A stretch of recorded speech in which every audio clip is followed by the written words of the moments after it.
IGN's E3 live show. 3 days of gaming goodness streamed straight to you on e3.ign.com and on YouTube. Fallout 3 is loved by both critics and gamers alike. After all, it was IGN's Game of the Year for 2008. Now the post-apocalyptic world is back with Obsidian's Fallout New Vegas. With us, our creative director, Chris Avalon, I hope I got that right, and executive producer, Larry Liberty, who has the best last name ever. What's up, guys? Thanks for joining us. We've seen a lot of Fallout New Vegas, but I think today we're going to see something a little bit special. We're going to get into a little bit of the Strip, am I right? Absolutely. Okay, cool. So let's head on to the Strip. What are we going to find there that's going to be really special in the Fallout world this time? Well, one thing you're going to notice as soon as you head out to the Strip in New Vegas, you're going to notice a distinct different feel in the eastern seaboard with Washington, D.C. Because Las Vegas was not actually hit by the nuclear warheads that hit a lot of the East Coast, and there's a story reason why the nuclear warheads didn't fall on Vegas, which you'll discover over the course of the game. But the thing about that is it's allowed the infrastructure for the city to be built up, power is restored, and much of the old world feel of Vegas is actually still there in the present. But if the player digs around a bit, they'll be able to find sort of the seedy underbelly and kind of the cool things that are going on in the city. So I guess most importantly, when you hit the Strip, the casinos. Absolutely. Each of the casinos here sort of has their own particular vice that they're catering to. So for example, the Lucky 38 casino that you have off to the right, that's actually sort of our version of the Washington Monument in New Vegas. At the top of the tower there is where the sort of overlord of Vegas, Mr. House, resides. And he sort of monitors over all of Vegas with the Securitron robots that sort of keep the peace and make sure that everyone's spending money and that money's going in the right direction, right into Mr. House's bank. So casinos have a lot of money, obviously. I have done a little research into New Vegas, and it turns out that there's not just one currency in this game. Yes, there are actually multiple currencies. Our project director, Josh Sawyer, actually set up different currencies for each of the factions that are present in the game. So for example, for one faction, the New California Republic, for which I'm wearing a fine shirt, has its own currency, the NCR bucks, and then the Caesar's Legion, one of the other factions, actually mints its own currency. So what's to stop me from going into the casino and just looting it? Because Fallout's all about heavily armored guards and having a lot of weapons. So what's going to stop me from just blowing the hell out of every casino I go into? Well, you know what? Nothing is going to stop you. It's actually true to Fallout that if you want to go into a casino guns blazing and wipe everyone out, you're absolutely allowed to do that. However, the casinos on the Strip are all about keeping the peace. So what they want to do is they have a strict no weapons policy for entering casinos. So they'll pat you down when you come through the door. But if you have a high sneak skill, or if you happen to have purchased special holdout weapons like switchblades or brass knuckles, you can slip those by the guards. So in case you get into a firefight, you're all equipped. So maybe you can talk to me a little bit about gambling and how that works inside. Oh, well, basically, the way the gambling minigames work in New Vegas, we have all the standard minigames that are present in Fallout 3, like we have lockpicking and computer hacking. What we wanted to do is, because we had an opportunity to actually add more minigames to New Vegas, what we actually wanted to do was, you know what, if people are coming to Vegas, they are going to want to gamble, just like they've done in previous Fallout titles. So what we try to do is include things like roulette, blackjack, slots. We even have a caravan card game that you can actually play with various people out in the wasteland as well. Now, is there any differentiation between which casinos you gamble at? Will they offer you different games or maybe change the rules up a little bit?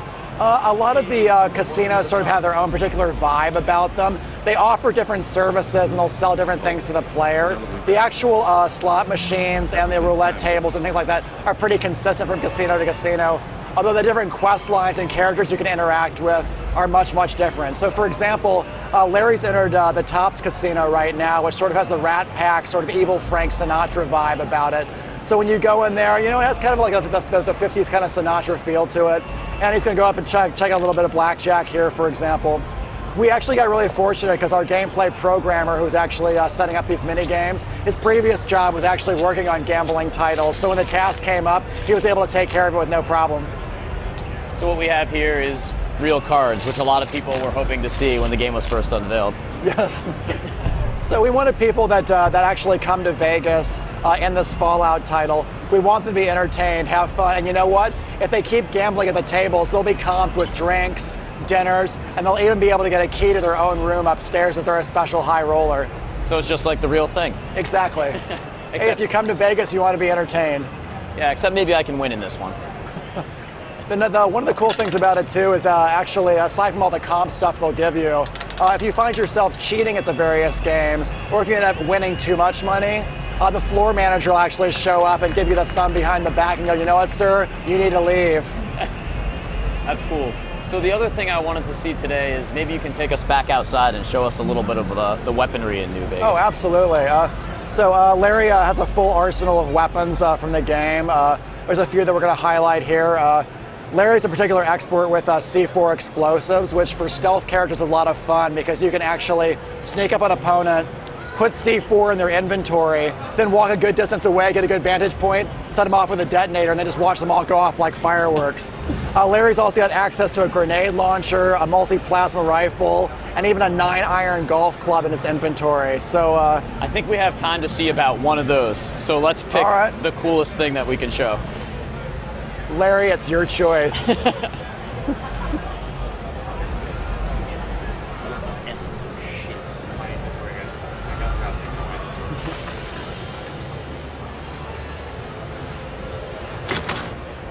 Where do we just enter right now?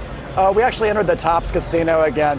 Actually, the guards were so good about stripping Larry of his weapons when he entered the casino. They're actually holding on to his whole arsenal of weapons right now. So you just got to go get it back. Yeah, exactly. Hey, fella, welcome. Smooth. Have a good. Enjoying this thing? Relax. Awesome. Have a good. Were you able to get your weapons back? I'm not sure. It looks like they stripped you pretty good. I don't know if you can fire up a save game, Larry, then just start firing. So what Larry's going to do now is he's going to travel back in time, fire up a really quick load, and then just open fire. All right. So the strip seems like it's pretty much enclosed from the rest of the land around it. Yeah, actually it's set up with a whole series of walls made out of old signage and billboards that were taken over from other sections of the city. So it forms this whole perimeter wall around the whole structure. You actually have to show that you have enough money to get inside in order to be able to deal with Mr. House. So it is kind of an enclosed location, but once you're in there, there's a tons of stuff you can do. For players that are familiar with the vaults that were present in Fallout, we actually have a Vault 21 that's actually present on the strip. But once all the people came out of the vault, it got turned into a tourist trap, and now it's a hotel location for people to go visit. Well, it's pretty nice to see an oasis in this Fallout universe where things actually run and work. Yes. The interesting thing is outside Vegas, though, the Mojave Wasteland is a very, very dangerous place, as Larry is now proving with some high-caliber aerobics. All right, let's close this out with one more shot. And then I just want to thank you guys for coming by and giving us a look at Fallout New Vegas. I'm really excited to get some gambling done.